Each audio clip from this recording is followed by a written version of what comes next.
Thank you.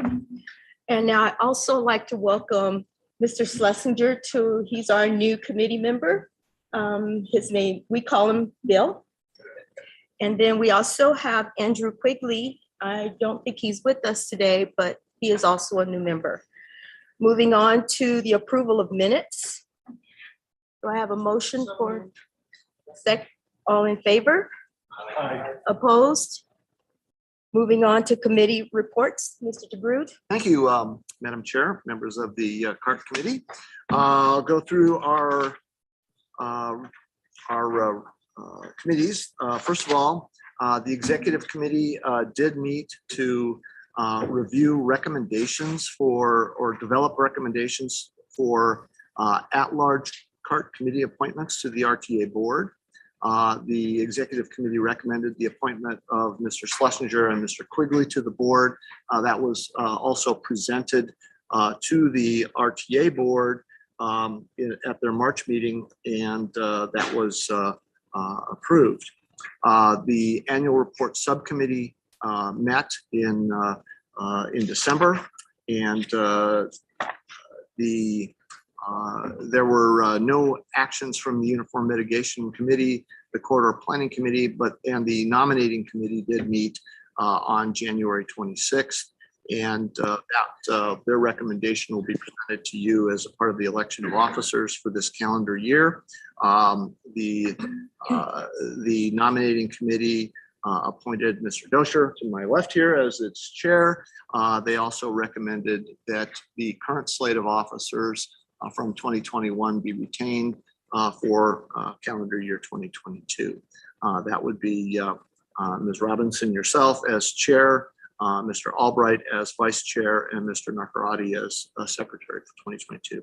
And Madam Chair, that concludes my report for the committee meetings. Are there any questions for Mr. DeGrood? Yes, I don't see the project scope. I believe the project scope and funding committee met in the prior year. It's not on the not a standing committee. It was an ad hoc committee, so it's not listed in the normal or in the slate of these committees. So with all of the scope changes that are going on and funding requests, that committee will not meet again? I don't know. I have not. I can't give you an answer to that. Okay, so how do we address the scope changes that are being proposed and the recommendations that are being made that are impacting the delivery of the program? Currently, they're being contemplated by the Technical Management Committee. They have been in contact with the RTA Board. The RTA Board has directed them to look at things through the TMC process. We actually solicited requests for scope changes that might impact favorably the budget. We'll be presenting those, or actually the TMC has been deliberating these scope changes, and they presented a recommendation to continue having a more a broader conversation that we're to develop and present to the RTA. We will be having the conversation and seeking direction on that from the RTA Board. It may involve the CART. So at this point, given what I've heard from the TMC and that recommendations have been made that will impact the delivery of the RTA program, I think it is probably now is the time that this committee should address those topics. If recommendations are being made to postpone projects, that impacts the delivery of the current program. So that is our role as an oversight committee. And when I addressed this with you back in January, I was told that we would speak about it at this meeting. And I asked about being put on the agenda that we discuss scope changes, and I was given the response. At this point, the proposed scope changes are based upon technical basis and will be reviewed by the TMC. It will be presented to the CART once we have a recommendation from the TMC, and a recommendation has been made to postpone the First Avenue project. So at what point do we get a say on whether that happens and what our position is? Because that would impact the delivery of the program. Madam Chair, Ms. Ryman, I don't believe that the action that was taken fully says that they've agreed to postpone it. There was conversation about it. Certainly that was contained within their project review task force recommendations that they did contemplate postponing it. The only project that they voted on it yesterday, so it was not something I could agendaize today for today's meeting, but I do expect we will have a conversation about it here at this committee. But the action that they took yesterday did involve a recommendation to postpone the third and final phase of the Silverbell Road project. And they did, but this is a recommendation to the board. It is the board's sole responsibility to make those calls. And if they want to refer this to the CART, and that may be something that happens. I can't speak to that yet. It's going to be for their recommendation. It's not the RTA board's role to direct the CART. The CART, you have told me, is an independent citizens oversight committee. We operate independently of the RTA board and should be making recommendations to impact their decisions before those decisions are made, not after the fact. So I'm at a loss as to why we're not addressing them sooner rather than later.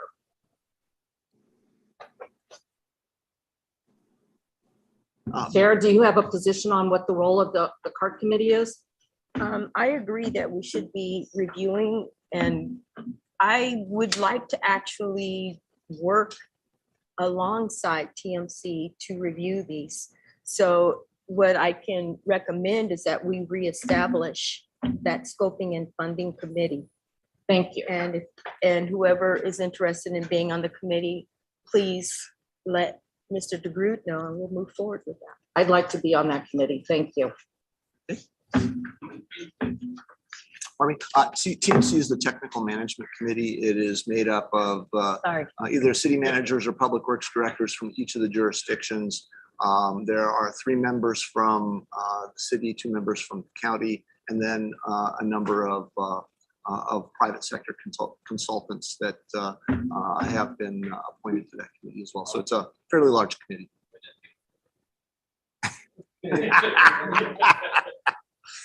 I do like the agenda size. Okay. I like that. Thank you. Madam Chair, I would like to note that both Mr. Yee and Mr. Quigley are now on with us, and Mr. Quigley being one of the new members that has just been appointed and joining us. So. And also we have Chris Albright Very good. as well.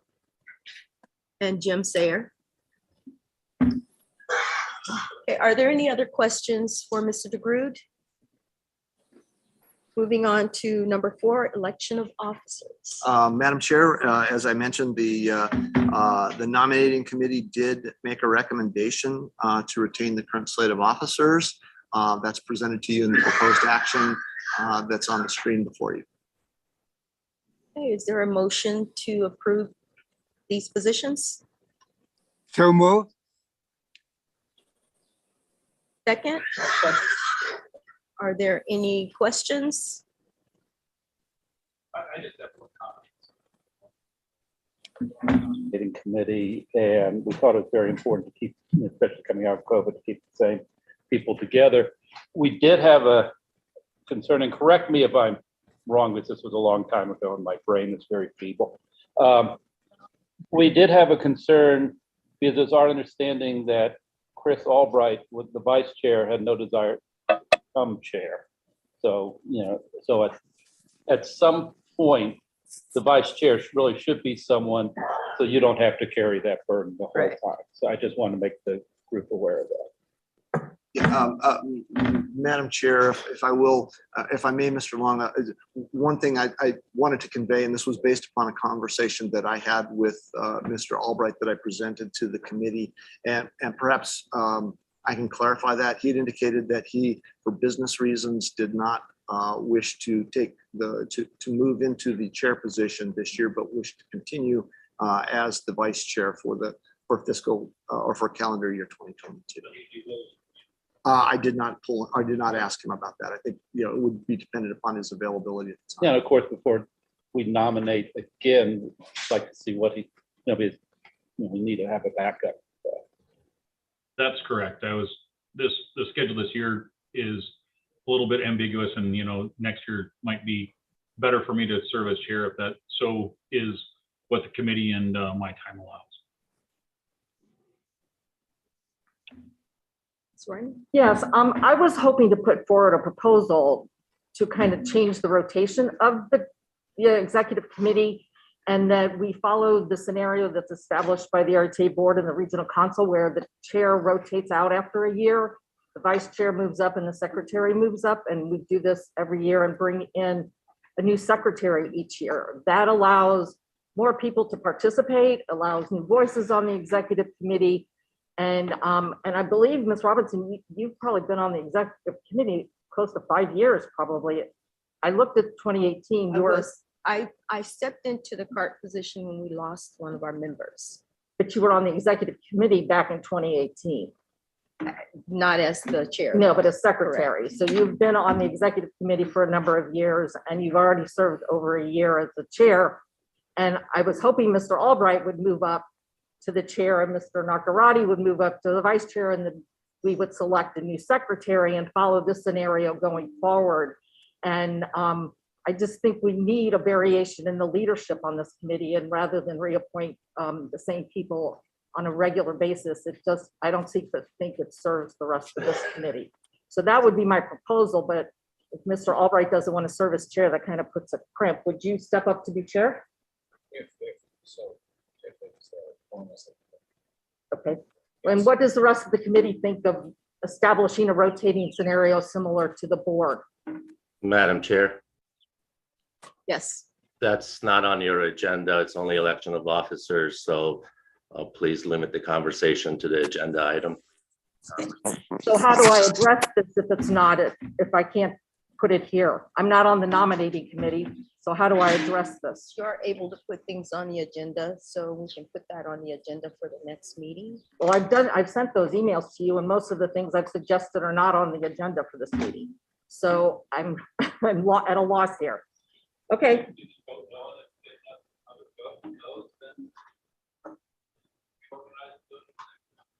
Okay, thank you. Okay, any other discussion? All in favor? Aye. Opposed? Aye. It carries. Thank you, everyone. We're moving on to RTA board report. Mr. Okay. DeGroot. All right, thank you, Madam Chair. The board has met 3 times since the last time the CART met. They met December 9th, January 27th, and March 24th. The March 9th meeting, and I would add that the recent meetings have been very lengthy. There have been a lot of policy discussions that have been taking place. Questions about leadership, questions about, or actually not leadership, but voting and the organization of the board have all been discussed. The RTA Next framework and development has been a topic of conversation. At the December 9th meeting, the RTA board approved a direction where the Citizens Advisory Committee, which had been had a departure of a number of members. There were a number of vacancies on it. They reappointed members that wished to continue. They created a committee that basically was consisting of the leadership of the RTA board as well as the leadership of the CAC. They jointly reviewed applications that had been submitted. They were given guidance in terms of membership goals, and with the objective of trying to provide more balance to the committee, add diversity, both in a number of different ways, and to ensure that there was close to proportionality in terms of voting membership. A number of the members that had departed the committee over the intervening years were City of Tucson residents, and so there was a desire to make sure that there was as close to proportionate representation of city residents as possible. The committee was this committee for reviewing the applications was given that direction. They also at the December 9th meeting were given information on the cost to complete. This is a standing ongoing board item. We talked about it at the November meeting here. We'll be bringing it back. We expect to have additional meetings or more frequent meetings as we go through these issues. The cost to complete was discussed, basically a similar material to what you saw in November. They did get a presentation from the city of Tucson on the desire to change the scope of North First Avenue between River and Grant.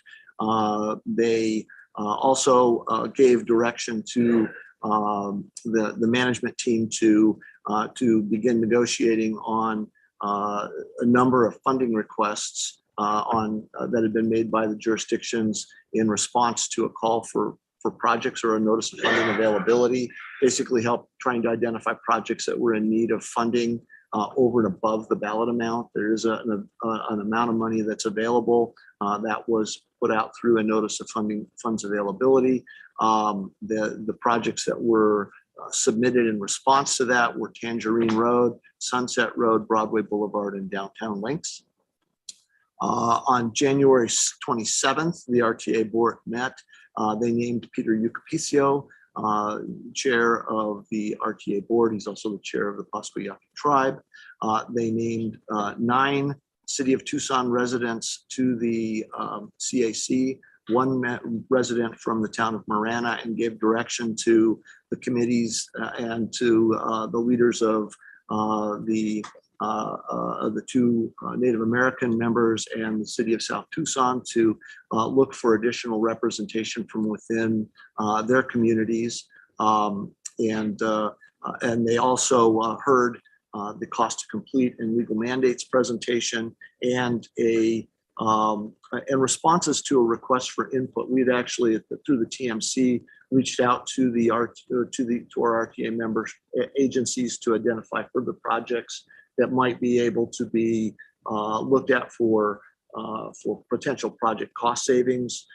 We did hear specifically on also the North First Avenue project on that, but we also have received, as a result of that request, interest in expanding a number of projects, including North Silver Bell Road, which north of El Camino del Cerro in the RTA plan has been identified as a 3-lane roadway, and there's a desire that's been expressed by both Marana and Pima County to look at increasing that to a 4-lane divided project that goes beyond the scope of the project, and that again that doesn't help us in terms of trying to close the gap on funding. So those were discussed. On the March 24th meeting, there were a number of transit IGAs that were approved. There was also a transit service provider contract item that was postponed, and the executive director was given direction to extend the current contract while we continued into the best and final offer phase of the proposal for transit services. Those are services provided by Sun Shuttle and Sun Shuttle Dial-A-Ride. Those are contracted by the RTA as opposed to the city of Tucson, who operates Suntran and Sunvan. At that meeting, they appointed Mr. Schlesinger and Mr. Quigley. They added Ms. Karen Carl as a representative to the CAC from the city of South Tucson, and they heard additional information on cost to complete. Again, that is a standing item of the RTA board as we're working through these budget issues and looking at ways to deliver the remaining projects within the RTA plan. At that meeting, they also approved funding requests for Tangerine Road and Sunset, and they directed that the technical management committee look at the Downtown Links project in greater detail as we look at providing additional funding for that project. And that, Madam Chair, is the kind of an overview of the RTA board actions over the last 3 meetings. All of these meetings are, as is this meeting, we publish a meeting summary and all meetings through the current video links and hybrid are available for viewing online through the YouTube channel. So all of our agendas now carry that YouTube link, and you can look at it at your convenience. So. Are there any questions? The RTA actually feel that there's a, can they point to it, or do they just want a different system for the next one? I mean, can they point to anything that has caused problems? You know, that's Madam Chair, Mr. Long. That's a loaded one for me to respond to. I'll try to do my Good, best. I'll put you on try the not spot. to- But you know, you know, we have one vote per entity or per an agency within the RTA, and that's based upon the PAG Regional Council membership, state statutes for the RTA board. Or for the RTA, delegate the RTA oversight to the PAG region or the members of the PAG Regional Council. And it's, again, one vote per community. There's a concern that, you know, one community has a majority of the population served, but is only one of 9 when it comes to voting. And that creates Not some to interrupt concern. you, but I understand their concern. Right. But can they point to where it's been a problem? I will tell you that we have had very few non-unanimous votes, but they have been increasing in frequency. And so, I mean, I wouldn't wish to speak for those who may feel aggrieved, because I don't think I could represent it fairly. And the last thing I have to say is Mr. Ucapicio is a tremendous gentleman and a great leader. So he will do a great job in that. Are there any other questions? Moving on to item 6. PAG RTA performance audit recommendations. Okay, let's see. All right, Madam Chair, members of the HART Committee, the RTA did have its 15-year performance evaluation or performance audit. This was conducted by the Arizona Auditor General's Office. They hire a contractor. They've come in and gone through our books, gone through our performance metrics. They look through both the PAG side of the house and the RTA side of the house. They produced a report that was issued in April. With that report, they made no findings, but they did make a number of recommendations, and we're taking those very seriously.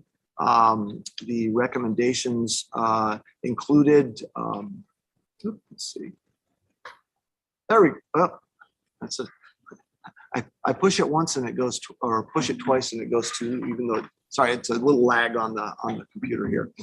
First recommendation was that on an annual or more frequent basis, that we require our jurisdictions to submit complete capital project cost estimates and actual expenditure data from regional and local sources, and to monitor and summarize the revised cost estimates in addition to all available funding sources available to pay for project costs to further enhance the RTA's gap analysis.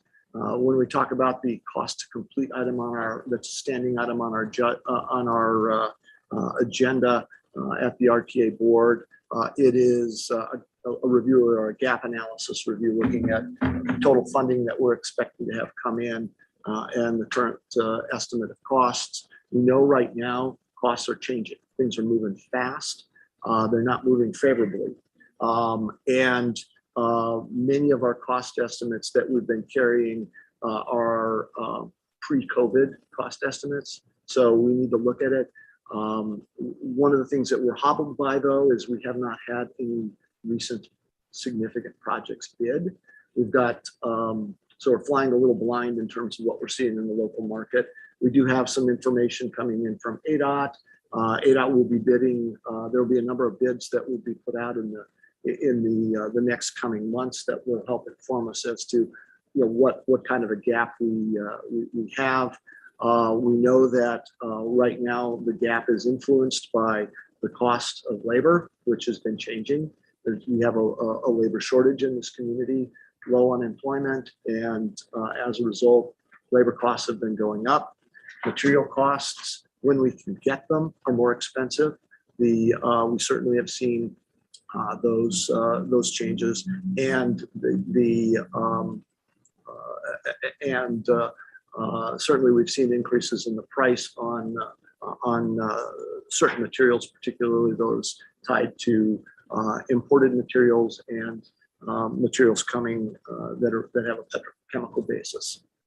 So anyway, I'm sorry, I went a little further on that than I wanted to at this point. I'll keep going with my with the second recommendation, and that is to continue working with local jurisdictions to secure needed non-RTA funding for RTA plan projects before and after the RTA plan ends on June 30 of 2026. I note that because we expect a number of our projects to go beyond June 30, 2026 in terms of their construction. The audit recommendations will be implemented, and we're working on that presently. We'll be making formal requests pursuant to our executed IGAs to our local government or local agencies to confirm, the amount of pledged funding that's out there, other committed officially earmarked funds for each project, of the availability of local funding or non-RTA funding needed to complete each project, a look at the commitment of local funds for any incremental costs. And there are some projects that have some optional items added to them. I know we had a conversation about that yesterday at TMC. And the RTA will continue to identify project costs that are ineligible and need to be funded from other sources. I know we have specific exclusions within our policies document that relates to utilities that would be paid for by other entities. So those we continue to need to look at and make sure that the project scopes are in alignment with the scopes that are before the board or that were approved by the voters. And if they're not in alignment, then we need to look at how we can fund those deviations if they are expansions. And that, Madam Chair, is kind of an overview of the recommendations that came out of the audit. There were other recommendations that are focused on the PAG side of the house, dealing primarily with the performance metrics, looking at how our region is performing with respect to safety goals, pavement goals, and so forth, congestion goals.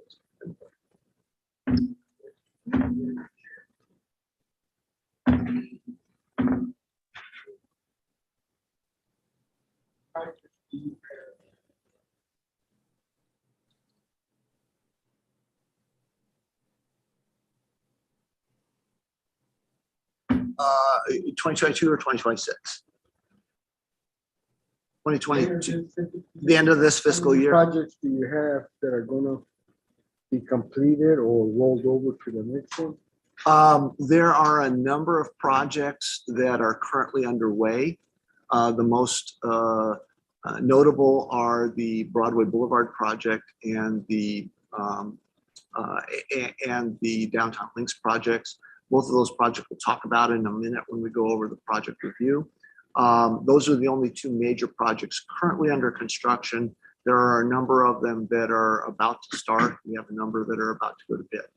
But I don't recall off the top of my head the exact tally of how many other ones are complete. But those, I believe, we probably will not complete Broadway by the end of June. I believe that will go beyond that.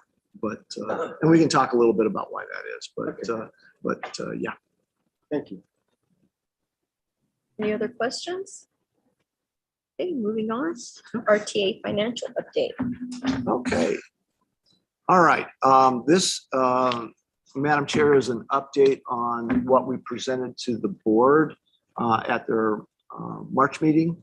At the board, we recommended a revenue budget amount for fiscal year 2023 I've added to it the more recent financial or the more recent information we've gotten in terms of collection. So it's updated. We've got more current information than the board had at that point, or at this point. So we'll go through that now.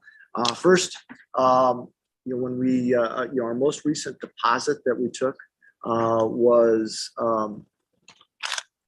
this is maybe an old, nope, we have a more recent deposit than the one that was reported there. We took a deposit of $10.46 million for the month of May. That represented a increase over the prior year by 9.6%. Right now, year to date, fiscal 22 we have collected $100.53 million thus far this year to date. Our total revenue budget for fiscal 22 that we presented to the board last year was for $94.4 million. So we're well ahead of it. We expect that we could very well finish this fiscal year at about $110 million, maybe a little over $110 million. So that represents a fairly significant increase over what we had projected for this current fiscal year. It's over by likely $10 to $11 million more than we had collected last fiscal year as well. So we have thus far year to date, we're looking at 10.7% year over year growth and 16.9% year over year or change to the budget. So the budget is lower than what we collected last year. Some things that we've been looking at though is, we don't have the level of information provided to the RTA that cities and towns enjoy. So we have to kind of dive into we don't get it at the taxpayer level. We get it by industry groups. And so one of the things we look at every month is what's going on with the growth. How are we comparing to our neighbors to the north? And we always kind of look forward to the February deposit because that represents the holiday sales. And that tells us a whole lot of information, and we'll get into a little bit more on that. But I was certain we were going to for the first time break $10 million in terms of a monthly deposit for the holiday sales season, and we fell short of it. In fact, our growth year over year was only 3.4%. When I looked at that, my first thing I do is look to the neighbors to the north and what happened there, and they actually enjoyed 22% growth year over year during the month of December. December collections deposited in February. So we started doing a little diving into that to figure out what was going on. And one of the things we noted was one of the components of or industry groups that are taxed is utilities. And we actually saw an $878,000 negative posting to the utility taxes. We've never seen that before. Generally, utility tax collection is pretty cyclical. When you're running the air conditioning, you spend a lot of money on electricity. We see that go up. We see kind of peaks in December and peaks in over the summer months. When you're able to open up your windows, generally the electric bills go down. I think we can all relate to that. But for December, to see a negative posting was quite a surprise, and we'd never seen anything in the life of the RTA to date. But looked at it. I reached out to the Department of Revenue and started diving into it, and was informed that there was a Department of Revenue finding or policy adjustment that took place last fall. It basically excluded from sales tax any electrical or any utilities consumed by industrial or smelting. And it not only did that, but it also allowed for those industrial and smelting businesses to go back and seek and receive a rebate or a refund for all of the expenditures or all of the sales taxes collected going back to 2017, August of 2017. So it was basically a 5-year look back. This came out in August of last year. And that has added an amount of volatility to our utility TPT collections. TPT is transaction privilege tax. So we saw a negative amount in the month of, or for the month of December collections. It rebounded in January, and then we saw another poor month in the month of, or for the month of February. Again, lower than we'd ever seen in a February. So this volatility is still influencing us. I just wanted to point that out. We think this level of volatility is not occurring in the Maricopa County area.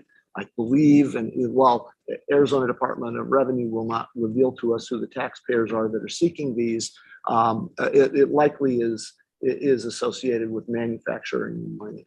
So, they did inform us that they felt that there would be multiple requests for reimbursement. So that's what we're seeing in this number here. I just wanted to call that out. It's something we do monitor. When we look at other things as well, one of the things that we've been on the positive side, doing pretty well in what we call the hospitality group. The hospitality TPT collections set a record. And we saw it being led primarily by restaurants. Over the last year, we've set three new all-time records for restaurant sales, and that's something that is noteworthy. It's good to see those businesses recovering, at least in the form of. I mean, we see that through sales tax collections. We're also seeing that somewhat in the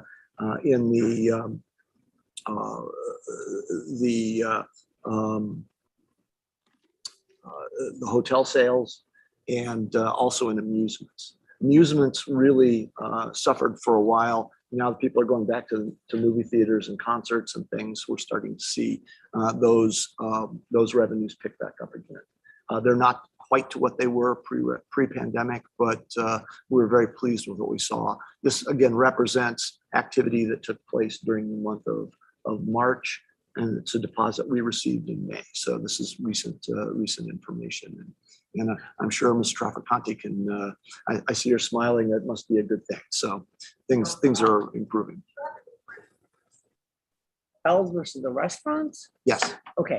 Yeah, I've got it. I lump them together for this presentation, but they are separate trade groups or industries that we do receive information on independently. Restaurants, could you volume price increases? Yeah, that's one of my Covers questions. everything. Yeah, that's not lost on us, is that we have seen significant increases in costs as well. We hear anecdotally that businesses are having continuing troubles with employee retention and recruitment, and so when we've seen a lot of movement in employment over the last 2 years. Can I ask a question on the previous one? Would Sure. you want us to say? You can add. Whoops, I went the wrong way. I'm going the wrong way still. Let me see Well, if I can and go I back. think it's interesting that. There we go. This one. Yeah, TPT? I think it's interesting that the delta for December is actually like 1.5 million. Yeah. Yeah. Do you have any idea what going forward? I know there would be these sporadic ones where people try to get the look back on that, but what is going to be the ongoing reduction to the utility TPT because of this lack of taxing that one small industry? I do not have. I don't have that I understand my information. question, Yeah, though. I understand your Yeah, question. okay. On a going forward basis, we have seen also a movement at the legislature where they've been looking at changing the tax rate on prime contracting. That would have a long-term impact on us. I don't know what the long-term impact is on us with respect to electrical sales to industries and mining. But if we're looking at a 5-year look back, you can see what that would amount to on a expressed on a. But you don't know how many more coming, so you I do can't not. really adjust that and bring, yeah. I do not, yeah. All right, well, I'll keep going then. Prime Just excuse me, contracting. Jim. Oh, I'm sorry. Madam Chair, I do have one question. I apologize for interrupting. And it's a little off the item and off the agenda for that matter. But my question goes to the most recent widely approved sales tax increase locally. The question is there any amount of revenue from that source eligible for construction, or is it totally maintenance? Madam Chair, I think this merits further discussion, but it would be off of the agenda item, and I would recommend that we consider that for a future item. And Mr. Sheldon, I'd be happy to talk to you offline about it, and if that's something that the chair wishes to put on a future agenda item, I think that would be worth looking at. It wasn't clear to me, maybe it was to the electorate, but the way that ballot question read, it sounded like it was exclusively for maintenance. I'd appreciate some clarification. Thank you. Okay. Anyway, moving on back to the prime contracting collections. We have seen some recent increases in that. It was very, very heavy and steady during the early months of the pandemic, but we have seen a reduction to basically pre-pandemic levels. We believe that probably has a lot to do with the availability of materials and labor. It's been reported to us that there is still high demand, but the contractors are not able to complete projects because of availability of materials, availability of employees. We also are seeing general increases. We may not be looking at an increase in volume at all, even though we're seeing a slight uptick in the last couple of months. Maybe more reflective of increases in price than volume of work. Anyway, in terms of where we're going, the RTA has historically, or has since its inception, used the Eller Economic and Business Research Center to provide us forecasts and updates of forecasts for RTA revenue, TPT collections. In the 2019 revenue forecast, they had predicted a $94.4 million revenue collection in TPT. That was what we set our budget on. As you can see from the earlier slides, we've well exceeded that. They updated their forecast last fall. We presented that to you, I believe, at the last meeting. Within that, they recommended or identified an estimate for the coming year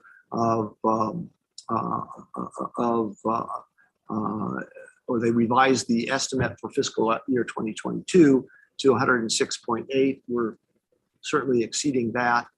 They also recommended that we use $107 million estimate for the RTA revenue for this coming year. And this shows our comparison of actual revenues to the estimates that we've had in the past. I apologize for the appearance on the screen here. It apparently is compressed, but the red bar to the left of the high green bar is the actual amounts that we've received. The green bar itself was the revenue estimate that we had back in 2006. We've consistently underperformed it. We did pretty well in the first couple of years, and then we had the 2008 recession, after which it really plummeted, and you can see that we've never recovered from the recession and its other impacts. Each of the bars to the right of the green bar represent successive years or different estimates. So the most recent estimate is the furthest out to the right, and you can see it's we finally stopped declining in our estimates and are starting to show an increase.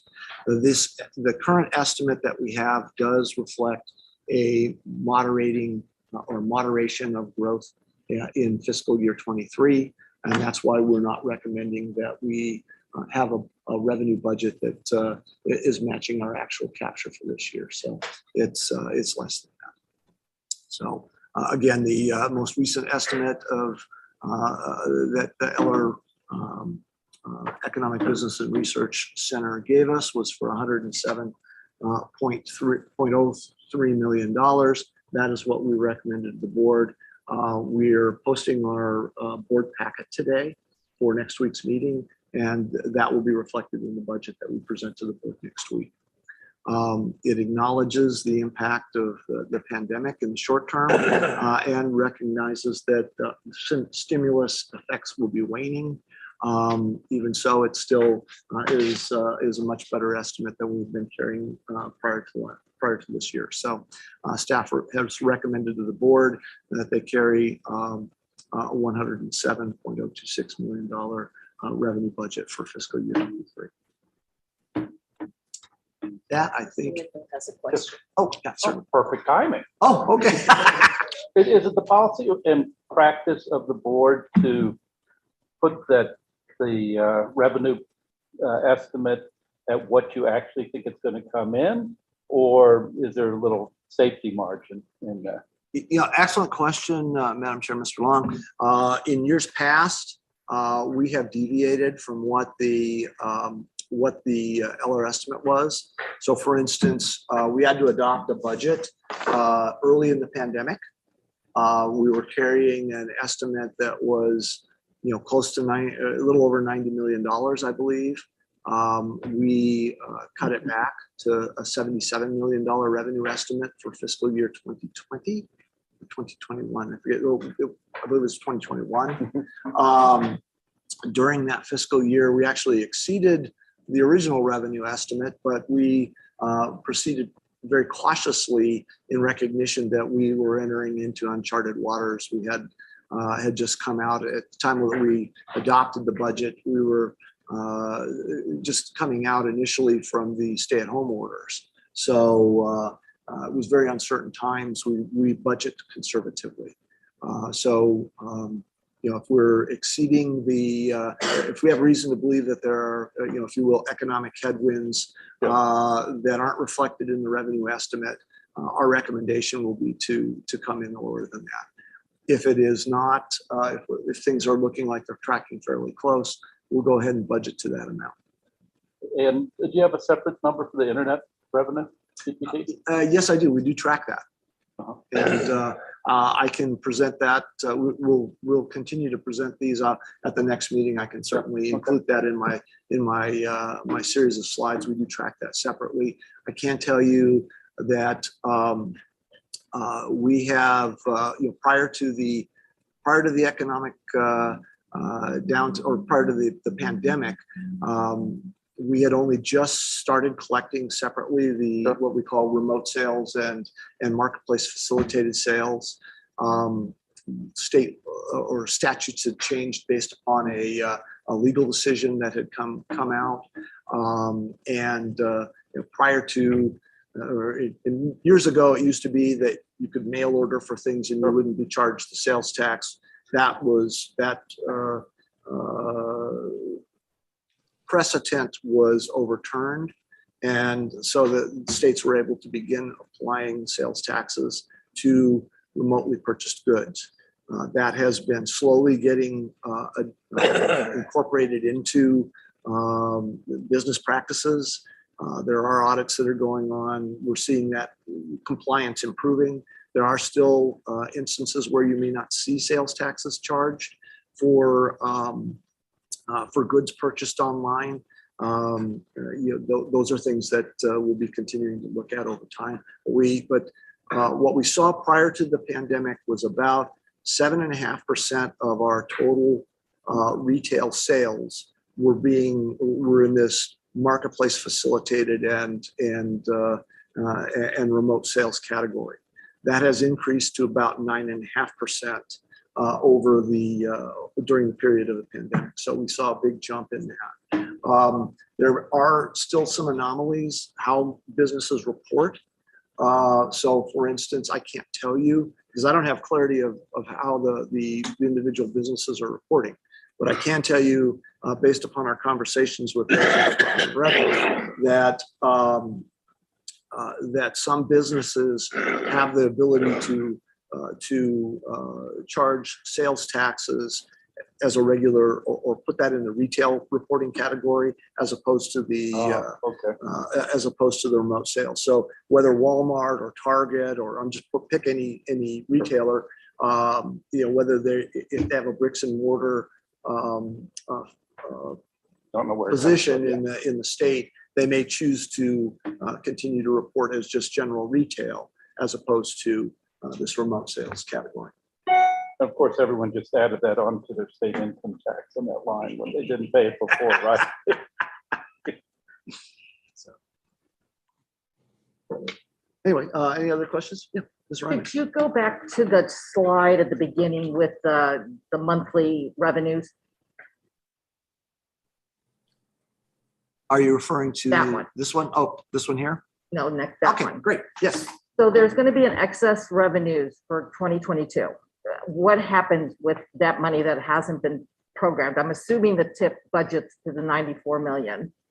That was your budget, and now you have excess revenue. So what happens to that? Well, what happened last year, Madam Chair, Ms. Ryman, what happened last year is we identified additional funds, and we did we put it out as a notice of fund availability that we addressed to our jurisdictions under the NOFA. We did ask for projects that were in need of funds over and above the ballot amount that were going to go to construction in either fiscal 22 or fiscal 23. Those were the projects that we identified as being eligible for applying for those funds. We have been allocating funds to those projects. They're not fully allocated at this point. We expect a fairly sizable one that we're recommending to the board. It'll be in the $51-52 million range is what we're putting in, or what is in the packet that will go out this afternoon. So let me make sure I understand. So the NOFA that went out last July was like, what, 49 million or something? I believe it was 40 million, 30 million. I forget which was. Has that all been programmed, or is that what you're referring to? This 52 million will be part of that? Part of that was programmed, part of it will roll. And we actually added to that amount over as we finished the fiscal year. We were able to identify how much money we had collected over and above our budget. So that became funds available for programming. We'll be doing the same process this year. So was a NOFA submitted for that 52 million? NOFAs were submitted. We received 4 requests. And one was, I don't recall seeing one that was for 52 million. There was none for 52 million. We asked for the jurisdictions to identify what they needed to do, or what they needed for projects that were going to go to construction during fiscal 22 or 23, and made the funding available to make up the shortfalls. That's so this 52 million is an aggregate, not for a single project. Correct. Okay, I got you. Thank you. Yeah, certainly. Any other questions? Okay, moving on to project you. update. All right, Madam Chair, I'll give you an update. Whoops, I'm gonna have to see if I can catch up here. Thank you. I had it queued up. I appreciate that. Madam Chair, I'm gonna give you a brief update on where we stand with a variety of projects here within the region. First, in terms of projects that have been recently completed, we did see in the fall of 2021, actually, it was right about the time that we met last. We were wrapping up, or Arizona Department of Transportation was wrapping up the Ruthroff interchange. That included a grade separated component over the interstate, or rather over the railroad.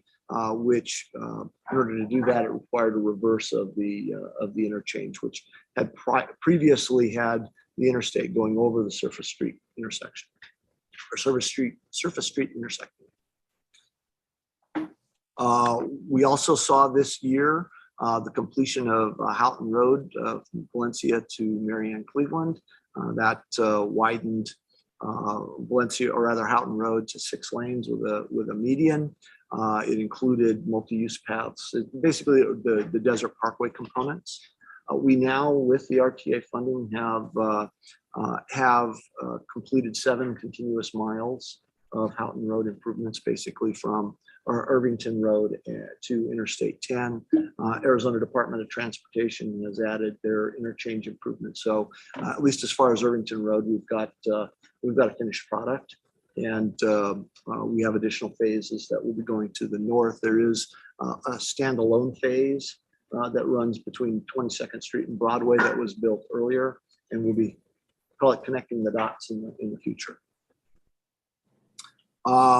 Projects under construction currently, there's 2 major ones that are underway. The first is Broadway Boulevard from Euclid to Country Club. They're telling us that they expect it to be completed this summer. We don't have a specific date. It's been challenging because of underground utility conflicts. For those of you who aren't familiar with this road was built in 1950. That's the most recent of the major improvements on Broadway. There's a lot that was unknown. There were a number of connections to sewer and water that were not mapped and that were unique and required unique solutions, particularly given that we had a sizable storm drain that was being put down the roadway to collect the storm runoff that was intercepted by Broadway. That just the size of it was such that trying to get utility connections under or over it were quite challenging. Right now, the project is largely complete in terms of the major work up to Country Club. You will note that it is not paved at the Country Club intersection. There is I believe a water improvement that needs still to be done. The fittings that they need to install are hard to come by, and they're awaiting shipment of these fittings. And that has really been part of the challenge on this particular project, has been getting these hard to come by parts, particularly in today's environment. Those of you who don't know, much of the pig iron used in the creation of cast iron products comes from the Ukraine or Russia. So that has created a rippling effect throughout the industry in terms of availability of water and wastewater facilities, because much of the core of the cast iron pipe that was used, or that's used in waterworks, very tight supply right now. It's expensive and it's hard to come by. So that has had a bearing on this particular project. This project has also had challenges with impacts from COVID and other material issues. I can't speak to the specifics of it. I know that's one of the current issues right now is delays associated with a piece of water infrastructure that needs to still go in the ground very close to the Country Club. The Country Club intersection. So it is open with the final lift of paving down from Campbell to the west, and they are continuing to pave up to this particular utility conflict location. Downtown Links is currently under construction. Projects ongoing with that. If you noted, we recently saw the 6th Avenue or 6th Avenue reopened. The bridge over that, there's still work going on the deck of that bridge, and I believe they recently closed Stone again, and they'll be putting a bike bridge over the top of Stone as one of the next steps there. Right now, the project is targeted for completion in early 2024. I know there's still a lot going on, a lot of moving parts on that particular project. A lot of issues in coordination with the railroad continues to be something that the city is working with Union Pacific Railroad on. So this is a project that there's additional funding being sought for, and we're working with the city on coming to a resolution for that. Hopefully will be, or that will be on the agenda for next week's meeting. Can I ask a question about when they reopened 6th? Looked like they didn't do anything to the existing bridge, like paint it or anything like that. Is that part of that project, or is that a totally different project? Madam Chairman, Chapter County, I am not familiar enough with the plans to tell you that level of detail. I do get into that stuff, but I don't recall whether or not that was part of I it. can look into it somewhere else. Thank you. So those are the projects that are currently under construction. We have a lot of projects that are nearing construction. Grant Road stages 3 and 4. We've been, or the city of Tucson has been acquiring right-of-way, getting that project finalized and designed. And utilities have been getting relocated. That project is tentatively planned for going out to bid this summer. And we hope to have that underway before the end of the year. The stages 5 and 6, which basically go from about Palo Verde to about Santa Rita, basically where again, filling in the gap between the phase that's about to go to construction and the work done on the west end. That is continuing with design. That's a project that we are going to need to find funding for. And that's going to be something that the board will be looking at with the TMC, and I'm sure we'll be having more conversations here at the cart about that. Sunset Road, I-10 to River, that project did receive some additional funding that was approved by the board at their last meeting, the March meeting. That project, ADOT has an intergovernmental agreement now with Pima County on. Pima County will be Arizona Department of Transportation will be delivering this project. It has got a blend of funds, including federal funds. It will be built in coordination with the ADOT GAP project, is how they refer to it. It's basically from Ruthroff to Ina. That will go over or will include the Sunset interchange. It will include limited amount of work at Orange Grove, but the Sunset Road interchange will get a complete flip. Much as we've seen on Ina, Ruthroff, and Prince before it, Sunset will have an overpass over both the railroad and the interstate. Is Sunset the last one that needs that? Well, Last one that's going to get that? At this point, it is the last one that is programmed with funding to get one. I know that one of the requests that was put forth in RTA Next by the town of Marana was to look at doing Cortero. Okay. And so Cortero, and we have a challenge wherever we have an intersection or an interchange with the railroad next to it. So we either have to go under it or over it. Most of it's safer for the cross street if we go over the railroad and over the interstate because you don't have an at-grade crossing. And it's becoming more and more challenging to get approval for widenings. And it's impossible to get a new at-grade railroad crossing approved through the Arizona Corporation Commission or the Union Pacific Railroad. They both oppose it. So can't say definitively that they'll never get one, but everybody's moving away from that just from a simple safety standpoint. So, 22nd Street Viaduct. This is over the railroad yard. Basically, call it Tucson Boulevard to Kino Boulevard. That's a significant project. It will include a bridge that it's a segmental bridge. Basically, they have to cast it both ways and meet in the middle, if you will. And then they've got other appurtenances to tie onto it for pedestrians and bicycles. So it's a very complicated design. And the Union Pacific Railroad has very specific performance requirements, going over that yard there that make it a very expensive project. The city has had plans on this for a while. They have gone out to, they went out to a construction manager at risk, and they hired a team to do that work, and that team is working on putting forth a proposal, a guaranteed maximum price for that project. Something that we're working with the city on. We know it will be coming in at a greater cost than we currently have budgeted for it.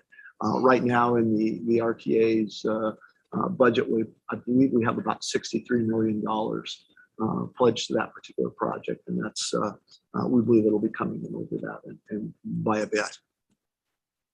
And then Valencia Road. Oh, and by the way, that project could go to construction if we can get the financing lined up for it. That could go to construction late this year. The Valencia Road project, or I'm sorry, Silver Bell. I skipped one. Silver Bell from Goree to El Camino del Cerro. The archaeology is being wrapped up on that. Utility relocations are underway. Construction late this year. Probably see a fall bid date. We'd hope that would come out a little sooner, but there's a lot to do with this is the cradle of Tucson. We have a lot of archaeology in the area, and we have an agreement to work through those issues. So that project is expected to go late this year. Valencia Road, Kolb to Houghton. That project, 90% plans. Utility relocations can begin later this year, early 2023 bid advertisement. So there's, that's a significant project, and that would be the last phase of the Valencia Road projects. I'm sorry, stand corrected. There's still a piece between Alvernon and Interstate 19 that doesn't have a lot of definition to it. It's for access control and safety improvements. That project is federalized and has not yet begun design, but that's something that that's the last phase of Valencia after this. Union Pacific Railroad underpass at Grant Road. That project's in design right now.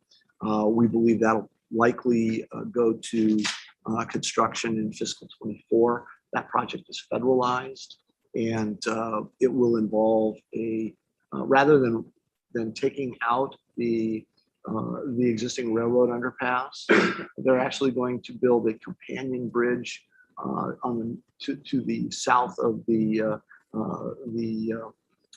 tribal. The Pasco Yaqui tribe acquired the old Tucson Spectrum Theaters. It was Tucson Spectrum, and to the south of that, there's going to be a new pedestrian and bicycle bridge that will go across from Fairview.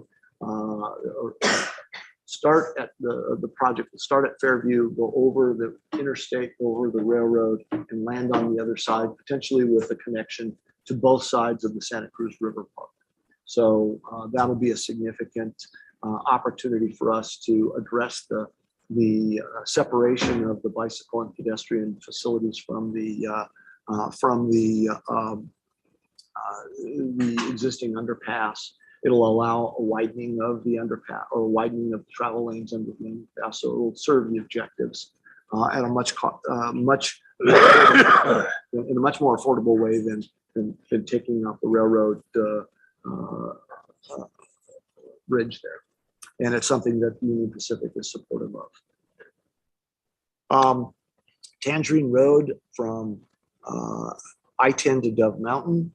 That's the second phase. It's being divided into two phases. The first phase is for the first 2 miles from Interstate 10 to the east. That project received additional funding from the RTA board at their March meeting and is in design. We expect that to go to construction in late 2023. And it is a 4-lane divided widening for about 2 miles, and would include the drainage necessary on that section. I skipped over Houghton Road, Irvington to 22nd Street.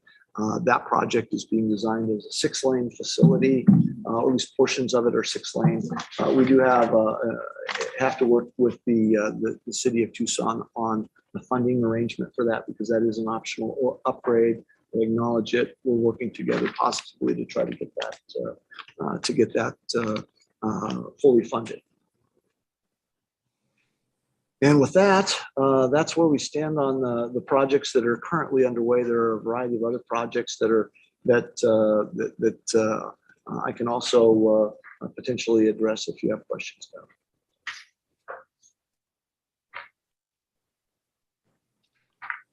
Okay, thank you. Moving on to the transit update. Yeah. Madam Chair, this is at the request of Ms. Ryman that we added transit update.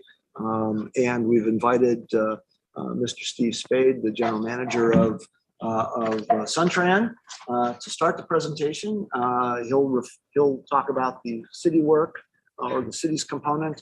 I've also asked Amber Wagner to join us and fill you in on what's happening with the other part of it. You know, it's not just the city of Tucson that delivers transit in the region. We also have transit that's delivered by the RTA through our own contract. So we'll get an update on both. Thank you, Madam Chair, members of the committee. Happy to be here and talk to you about transit. What I'd like to do is see if I can work this thing first. Now, if I figure out which way to go, Jim, I'll be, here we go. So what I'd like to do is talk a little bit about our historic ridership trends, give you a sense of kind of how transit's evolved over the years, and then dive into a specific discussion about what the pandemic effects have been on transit, and then talk about some of the current trends. One thing I'll point out, you know, we're talking about 3 modes of transportation at Suntran. We've got the fixed route operation, and then we've got the Sunlink operation, which is the streetcar that operates downtown, and Sunvan. And just to give you a sense of the difference in the organizations, the Suntran is really kind of the 800-pound gorilla in our operation. We have about an $85 million annual operating budget, and Suntran, the bus operation, is about $65 million of that operation. Sunvan, then, of the $85 million, is about another $15 million operation, and the Sunlink then is about $5 million. If you look in terms of employees, we have a total number of about 900 employees in the entire organization. 600 of them, a little over 600, are actually at Suntran. A little over 200, maybe 250 are at Sunvan, and then Sunlink, the streetcar operation, is about 50 people. So you kind of get a sense of the size of the operations. What I'll do is talk a little bit about the ridership in each of those and the trends in the pandemic. And it's been interesting because each of the modes has had kind of different experiences. This first chart shows you the annual ridership on Suntran from 2010 through fiscal year 2022. And I will point out that the 22 numbers are year-to-date only. So we're actually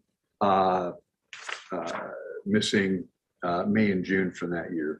So, but if you look at the trend, what you can see is that ridership was on Suntran was fairly consistent, hanging around the 20 million rides annually until 2015, and then the strike of 2015 caused about a 20% drop in ridership, and you can see the system struggled to get that ridership back. It was level, then it fell slightly into the 12 or 13 mark until we got into the pandemic, and then we experienced another ridership decline during the pandemic. And this really doesn't show it. There's a couple of ways we look at ridership. One is we're looking at annual numbers here, and you can see that the drop from 19 to 20 wasn't that, it was maybe a couple million. It wasn't all that significant. But when you look at the drop in the average daily riders, then it was much more significant. Prior to the pandemic, we were carrying about 60,000 people a day on Suntran. At our low point, we lost about 35% of our ridership during the pandemic. And at our low point, we had dropped from 60,000 people a day to somewhere between 30 and 35,000 a day, depending on the week. Now that 35% drop is interesting because, I mean, it's pretty significant for us, but transit systems nationally were experiencing much more significant drops than we did. Seattle, for instance, dropped 70%. Part of this might be a little bit of a chicken and the egg kind of thing, but part of the reason that we might not have dropped so much is that we never reduced our service. A lot of transit systems, as they got into the pandemic, because they were having employee shortages, they started reducing service pretty significantly. And so the ridership tie and the service tie, I think, had an impact. So we did not reduce service during the early stages of the pandemic. We instead were able to work overtime and keep the service on the street. Since then, though, we have had to reduce service. Now we get back into 22, our ridership has returned to about 90% of where we were. Today, we're carrying about 49,000 passengers a day compared to the 30,000 that we carried a year and a half ago and the 60,000 that we're aspiring to get to. I'll get into this a little later, but it's also interesting. There's been a change in the demographics of our ridership. One of the things that happened in the early stages of the pandemic is much of the workplaces were shut down. And so a lot of our ridership was only carrying people who it was essential workers and essential trips only. So that did have an impact on the system. This is Sunlink. Sunlink typically would carrying in the neighborhood of about 1 million passengers per year. They opened up, they began providing service in 2015. So they've been in operation a lot shorter time. Again, they started at a little over 1 million riders a year, and then the ridership has slowly declined, which is again typical for a new streetcar operation because they're new and exciting and kind of sexy, and a lot of people ride it, and then things start to level out. So we had some really high ridership in the early years, and then it started to slip a little bit. During the pandemic, the Sunlink saw the greatest decline in ridership. We lost about 80% of our riders, which is logical, I guess. The university was shut down and most of the downtown employment was shut down. But we were carrying, just to give you a sense, about 3,000 people a day on Sunlink. And when we hit our low, we were carrying about 600 people a day. Now, again, it's interesting to note that the bounce back with Sunlink has surpassed where we were in the past. We are now at about 5,000 riders a day, but it's interesting that, again, our average was 3,000. In January, we had come back to about 4,000 people a day. Today, we're at about 5,000 people a day. So just in that 4 or 5 months here in the beginning of the year, things have really changed with the operation. And we have now recorded our highest single operating days of ridership in this past year. And we're going to surpass the best ridership we've ever had, probably by 20% before this year's over. I guess there is some good news from the pandemic. People discover the streetcar. It's free, isn't it? Everything's free still. Right. But you also go up a new business. So yeah, so we went free in March of 2020. And we've been operating fare free since then. Right. This is Sunvan's operation. Again, we were carrying in the area of 550 to 600,000 people a year at our peak in 16, 17, 18. During the ridership's been fairly constant, and that's kind of a given. I think there's not a lot of change in our clientele in terms of numbers. It stays pretty static. And so the ridership stayed pretty steady. Now, remember with Sunvan, the way you are able to ride our paratransit services is that you have to demonstrate that you have a disability that prevents you from using the fixed route bus. And then once you are certified that you're eligible as an ADA customer and can ride the system, then it's our obligation to provide those trips. We can't refuse trips, deny trips in the system. So we really fluctuate based on demand. As demand goes up, we need to put more operators on the street. During the pandemic, our ridership dropped about 70%. Not quite as much as it did in Sunlink, but it did drop. We, just to give you an example, we carry about 1,900 people a day on Sunvan. And at our low, we were down to about 600 people a day. In January, we were back up to 1,000 people a day. And 5 months later, our ridership has increased again, and we're at about 1,500 rides a day. So not only is the demand coming back, but it's coming back pretty significantly.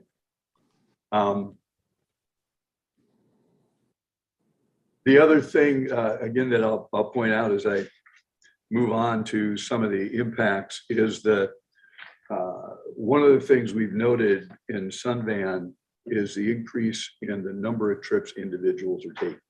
So our client base might not have increased that much, but the number of trips the clients are taking has increased pretty significantly. So let me talk just generally about some of the effects that the pandemic had on us. So first, you can see from the earlier charts that we had a significant loss in ridership. In some places it's coming back, and in some it's coming back really strongly. So, you know, we've had to respond to that. The other thing that we've had to deal with is employee shortages. When we lost, again, it's kind of interesting to watch what the transit industry did, but when systems were losing ridership, there are a lot of systems that were laying off their employees. And then there were some that were trying to maintain people. And if you think back, you remember the early days of the pandemic, we were thinking this was going to last months, not years. And so we were trying to figure out ways to get through the next couple months when everybody was, you know, fine and we were moving ahead. And people dealt with things differently. On the Suntran side, I don't know if you call it fortunate or not, but we were running probably 5% down on our number of employees anyhow. So we didn't have to lay people off because we decided we wanted to maintain service. On the Sunlink, on the Sunvan side, we actually developed a job sharing program where the people would work 30 hours a week and then be off another week. And we had federal funds to offer some pandemic leave. So we tried to retain our employees. Problem was that we could only retain them for 4 or 5 months and the money ran out. So then we had to figure out what to do with them because this lasted multiple years. But managing the employee shortages during the pandemic was a challenge. And then it was compounded by increased absenteeism. We didn't have employees during the pandemic that got COVID at work. Most of them got them outside the workplace. But we had to deal with about a 28% absenteeism rate along with the employee shortages. The other thing was the emphasis on cleanliness. We had to change the way we were thinking about maintaining our system. So we introduced, we built barriers to protect the drivers. We went to rear door boarding, and then we had a process of disinfecting buses every night to make sure they were clean when they went out on the street. So that was a whole new layer of work that we had to absorb into an operation that was hurting for people. And then finally, our image had some issues, and I'll talk about that when I get down here to the trends. So now what we're what we're seeing is that our ridership is returning, and we're starting to have to build back up to where we were. We in the last year have reduced service about 15%, and we've reduced it not in response to ridership, but in response to employee shortages. And it was our belief that what we needed to do was make sure that the system's predictable. So if I had 10 drivers that didn't show up today and they didn't go out, then people didn't know if their bus was going to show up or not. So what we actually did was just modified the services, took down a little frequency, and so people could predict then when their bus would be coming. But it's been a challenge trying to manage that and trying to respond to it as we're dealing with these. We've also, so today we're at 90%, I think, at Suntran, and 80% at Sunvan of our ridership, and then our Sunlink ridership is actually at about 110% of where we were. There are some really interesting changes in demographics. Again, we're fare free. With the operating fare free for the past year and a half, and with the changing in kind of the work environment, fewer people are traveling to work or were. We've had a change in demographics where we see fewer people choosing to ride the bus to get to work, and more, we'll call it, people without destinations. The homeless population has grown significantly, and we've become kind of a refuge for the homeless population, as have other transit systems nationally. So this is not a unique phenomenon, but what it's done is had an impact on our service and an impact on the perception of the transit system. We did a non-rider survey in 2018, and we surveyed a random people throughout the community and asked them a number of questions about what they thought about transit. And two things related to this stuck out, and that's that 35% of the people that had never taken the bus said they would feel unsafe standing at a bus stop. Another 32% said they felt they would be unsafe on a bus. Those are perceptions that are born out of who they think rides and what they're seeing at bus stops. So that issue has been exacerbated during this period. One of the other interesting changes in demographics is trips that we're seeing on Sunvan. We're seeing about the same number of clientele taking a significantly more trips on Sunvan because the service is free. So to give you an example, we pulled a number of riders that are pretty regular riders on the system, and we compared their ridership in the first quarter of 2019 with the first quarter in 2022. It was only 10 riders out of, and these are some of our more frequent riders, but they averaged 80% more trips in the 22 than they did in the quarter of 2019. We had one rider that averaged 120% more, two riders that averaged 500% more trips. And so that's had an impact on the paratransit system, because our challenge is to provide service and provide it on time while there's increasing demand to take me here and take me there. Since January, our ridership has grown from 29,000 a month to 36,000 a month. So it's maybe a 20% increase. Our on-time performance has dropped from 93% to 89% because of the challenge of trying to keep services on time. So it's been that's another interesting challenge to us as we're looking at operating free. Things like additional security because of our change in demographics, cleaning and disinfecting have now become a permanent part of our operation. And we think it's important to continue that way because people need to see us as clean. We need to protect everybody. But right now we're paying about $3 million a year for additional security and additional cleaning and disinfecting. So it's an expensive process. The other thing that we're finding is that people are more interested in taking a look at riding different modes of transportation, and micro transit or more flexible on-demand transit with smaller vehicles has become something that's more popular in the industry. There are a lot of cities that are way more advanced than we are in this, but we've actually introduced a couple different pilots of microtransit in different areas of the city that people really liked. And this is the idea of deploying a smaller bus on a demand response basis, kind of like paratransit, but it's for the general public. That gives people rides in shorter distances in smaller vehicles. And it's been something that has been really successful. The other thing we're seeing is the need for transit systems to move to touch-free payment.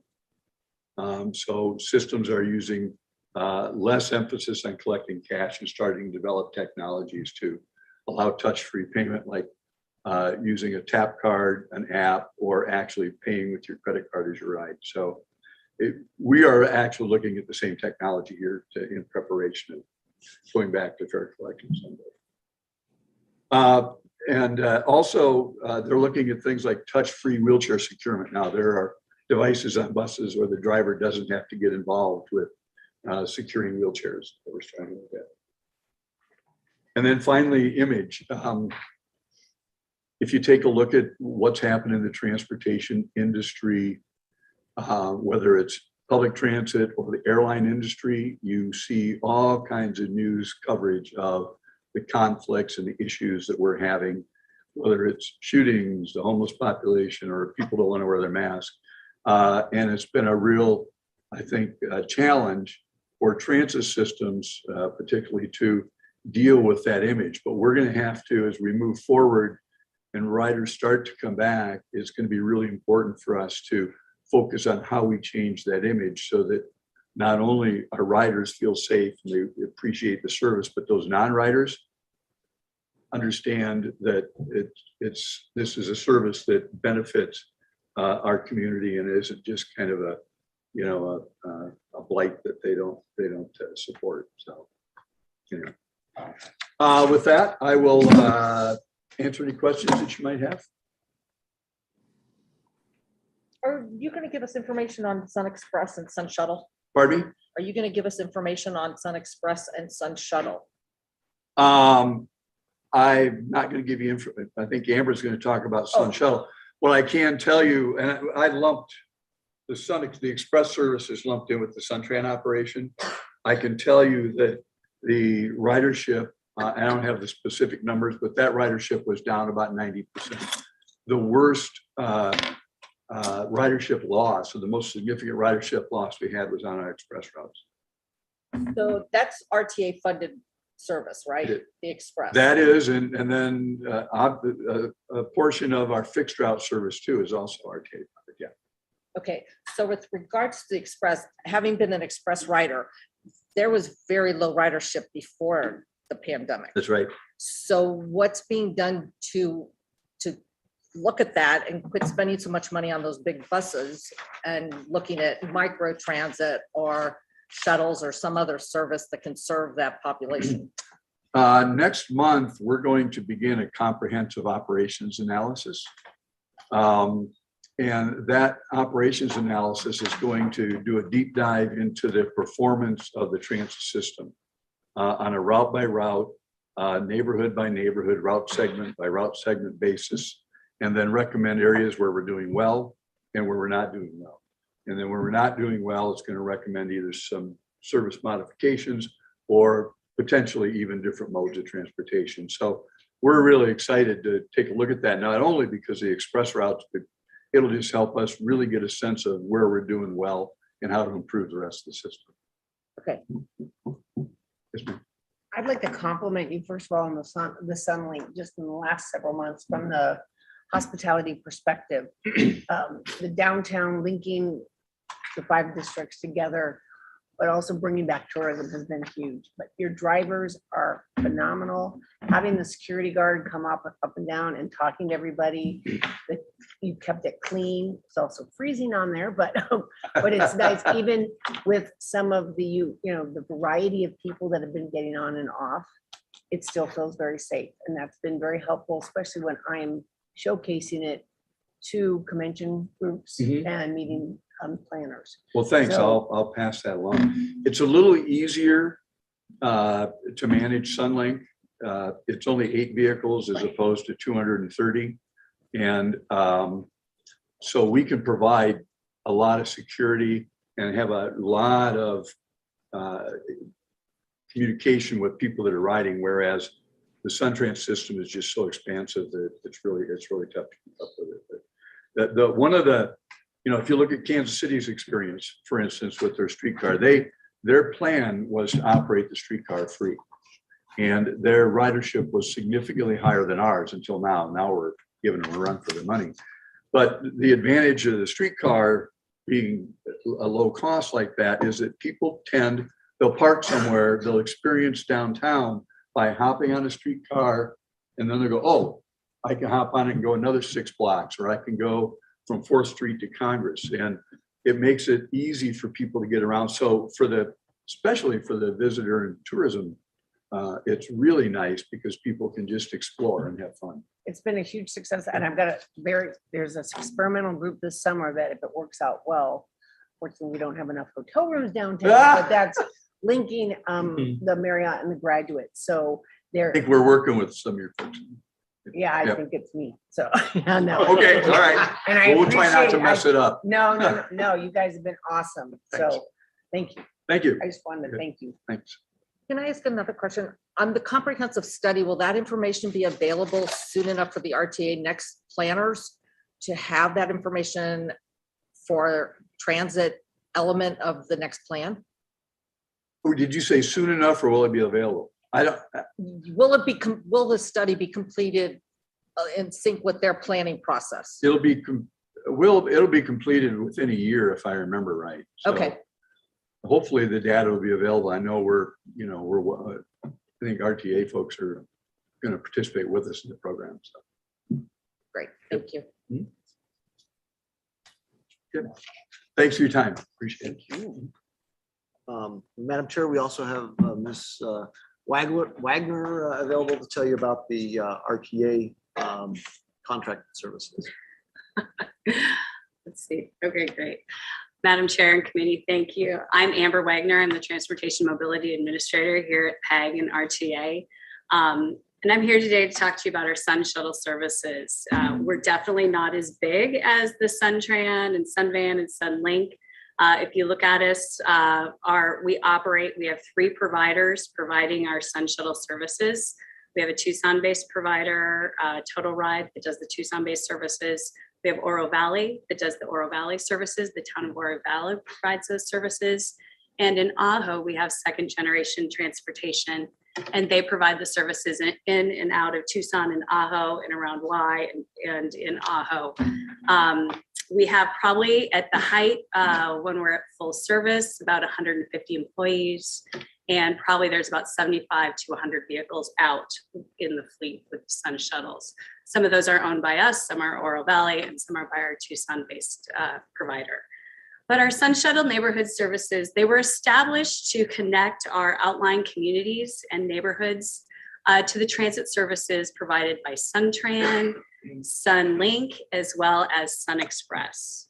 Our Sun Shuttle services are available to all people and of all ages in the communities of Marana, Oro Valley, Oracle, Green Valley, Sahuarita, Tucson Estates, Rita Ranch, and Ajo. Today, I'm going to give you all a brief update on the services, their historic and current ridership, and kind of some of the trends and challenges we're seeing in the future. If I can do this right. Nope. There we go. So we take a look. We offer 2 general public type services. They're the fixed route and our dial-a-ride. The dial-a-ride is a demand response, like point-to-point, curb-to-curb service. And our fixed route is, we have 9 fixed routes in the Sun Shuttle service. That also includes the Ajo Tucson. And they're open to the general public, and our fares were also waived, have been waived since March of 2020. Our pandemic effects, we had a decrease of about 32% in our ridership from 19 to 21.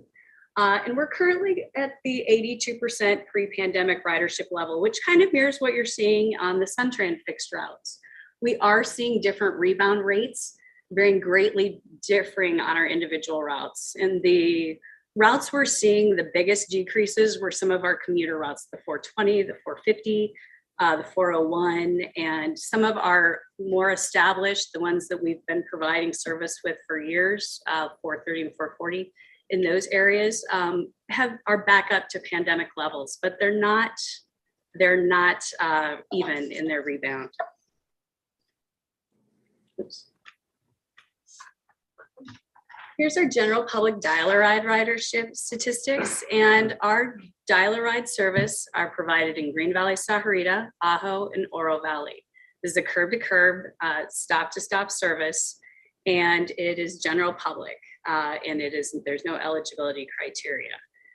We are seeing this coming back at higher rates than we were at the pre-pandemic. We did see a 20% decrease, but it has increased, and we will probably see more increases up until like 2018. Those are the numbers that we're kind of currently seeing. We are also going to be putting a new dial-a-ride service in the Marana-Avra Valley area, replacing our 410 flex route. So we will see a greater increase. We're seeing higher usage in the service because of the access and the free fares. These trips prior to fares being waived were a higher rate than our general public fares. We're particularly seeing kind of a shift in our Oro Valley service on 401 and the Oro Valley dial-a-ride service. People are taking the dial-a-ride service because it's free and curb to curb, and they're not utilizing the 401 the fixed route. So for those trip purposes, a lot of individuals are using the Oro Valley dial-a-ride. Our Sun Shuttle ADA dial-a-ride provides our complimentary and our optional paratransit service to our residents in the unincorporated Pima County area. Our ADA services have not seen the type of recovery as Sunvan or the Oro Valley services. We had initially a decrease of 60% from 19 to 21, and we're still currently at the 68 pre-pandemic levels.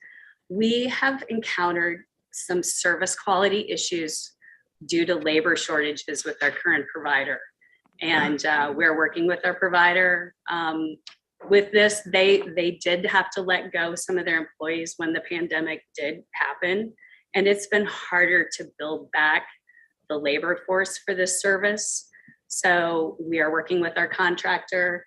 We're getting monthly, we're getting more ridership increases. And as we see as the group homes and the services and come back, we're having higher ridership. But this is definitely one of our lower recovering services. This is the Oro Valley ADA dial-a-ride, and this is the ADA service that's provided by Oro Valley. They had initial 33% decrease, and they're currently above their pre-pandemic levels. It's the highest it's been since 2018. We're seeing this as a smaller service area than our optional area that we provide. They have had the services free still, and their service quality is consistent, but they also have a smaller service area, which makes it easier to meet these trip demands. So as we look to the future, what are we seeing? And the same as Steve indicated too, the employee shortages in the qualified bus drivers in our region is hard to put reliable service on the street. It impacted us in the pandemic. We're still working on it within our ATA Sun Shuttle services. Recruitment, increased wages, signing bonuses, and continual training have been a main focus for a lot of our providers. Our increasing significant cost increase we're seeing, fuel, labor, and supply chain issues have increased the cost to provide our services. It's impacting transit services in our region as well as nationwide. Just from February to March of this year, we saw like a 48% increase in our fuel. As we see these costs increase and we evaluate our services, We will look at the COA. All the Sun Shuttle services will be part of that analysis by route and trip segment.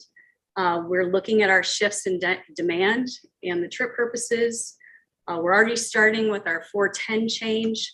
This is a micro transit option that we're introducing in our region. This goes from a flex route to a general public dial-a-ride that we're going to launch next month.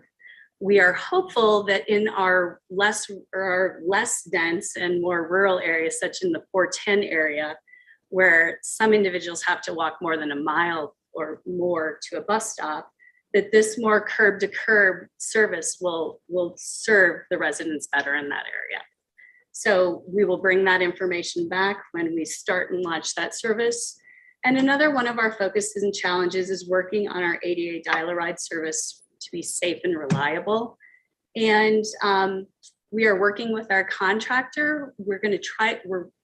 Some of the goals are to provide larger vehicles, more full-time drivers for our provider, and larger vehicles so we can route the vehicles, the individuals and the trips for better efficiencies. This will all take place. We will have a new contract for our Tucson-based Sun Shuttle services starting in October. So these are some of the focuses that we'll be working with our Tucson-based provider. So this is just our general update of the services and the ridership. Are there any questions on our Sun Shuttle services? We do have a couple of questions. Jim Sayer, your hand is up. Yeah, actually, my questions were for Steve, so maybe we'll let Laura go first and then I can circle back. Sure. Okay. Laura?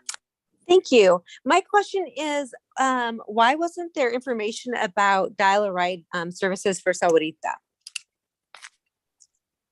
That's provided in the, let's see.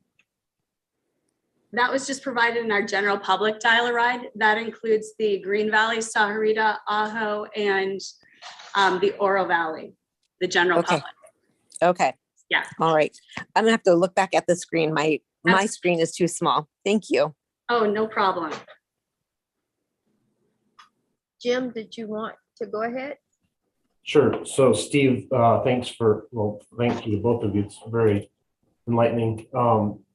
Specifically, I have two questions. Do you know how much of the increase in ridership is due to the fare free? And you probably don't know that, but I need to ask. Yeah, Jim, I don't know that I can answer that. We know that there's been a change in demographics. There are fewer work trips and probably fewer trips going to school, and that the low income, if you look at the low income population, that's probably where we've seen more activity. Now, whether or not we can attribute that all to fare free, I think the other thing that's happened here, in the last 6 months is that people are starting to return to work. And so we've seen more people taking the bus to get to work than there were when they were working remotely. So I don't know that's a question I can really specifically. I figured you couldn't because nobody's swiping a card or doing anything, but I keep hearing, we have fewer commuters and fewer school goers, but everyone's proud of the increase in ridership and it's hard to interpret what that would mean if it went back to fare required. But so I'll end there on that one. And then on your daily ridership numbers, the 65,000 or the 49,000, right, depending on the service, is that boardings or are those unique riders? Those are boardings. It's the number of boardings. So it could be one passenger taking 2 trips or 4. Got it. Thank you. That's okay. Are there any other questions? Yeah, are most jurisdictions still fare free? Pardon me? Are most jurisdictions still fare free? No. There are some, there are a few, but most of them return to fare collection. Okay. I know it's not your decision, but do you have any idea when we're going to start charging fare? I don't. Okay. My job is to make sure that I'm providing the city with the best information they can to make decisions, but we'll do it. If you don't have any fare beaters. Well, you know, if we, and it's interesting because our incidents with the public have gone down since we don't require masks anymore either. So Like that. the two big problems in the system is fair collection of masks. All right. Okay. I have a question on the Sun Shuttle. Prior to the pandemic, on the fixed route Sun Shuttles, did any of them meet the pre-funding goals on, I know back when I was working at PAG, there were, I don't know that I recall any of the fixed routes meeting their hourly ridership goals. Did any of them ever do that before the pandemic? They actually did. We did like 440 meets the goals, 430, and I think they might be reaching there now. And there's a few more. I don't have those numbers in front of you, but we can find them on, they're included in our monthly operating report, that dashboard. And it's based off of the criteria and the standards that was adopted by the Transit Working Group, I believe in like 2016 and 2019. So some were, and we're in the process, and that's why we looked at 410.